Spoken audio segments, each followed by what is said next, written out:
আমাদের মতো average middle class ফ্যামিলির ছেলে মেয়েদের একটাই সমস্যা, যে স্যালারি ইজ নট এনাফ। মানে যে স্যালারিটা আমরা পাচ্ছি প্রত্যেক মাসে মাসে, সেটা কিন্তু আমাদের কাছে মোটেই এনাফ নয়।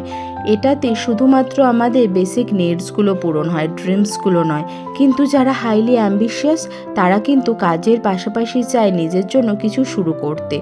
এবং নিজের জন্য কিছু শুরু করতে গেলে যেটা সবচেয়ে ইম্পর্টেন্ট, সেটা হচ্ছে এক্সট্রা কোনো স্কিলস। যদি তোমার মধ্যে এক্সট্রা কোনো স্কিলস থেকে থাকে, সেটা যাই হোক না কেন, সেটাকে কাজে লাগিয়ে তুমি অনলাইন প্ল্যাটফর্মে প্রচুর অপরচুনিটিস পেয়ে যেতে পারো।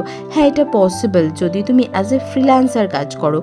কিভাবে কাজ করবে, কী কী স্কিলস ডেভেলপ করা উচিত হবে, কী কী স্কিলস ডেভেলপ করলে তুমি তাড়াতাড়ি কাজ পাবে, মার্কেট প্লেসে কী কী স্কিলস ট্রেন্ডিংয়ে চলছে, এই জিনিসগুলো তুমি যদি প্রপারলি না জেনে থাকো, এই রিলসটা আমার কমেন্ট বক্সে শেয়ার করে দাও। ফলো করে নিলে আমি নিজে গাইড করব।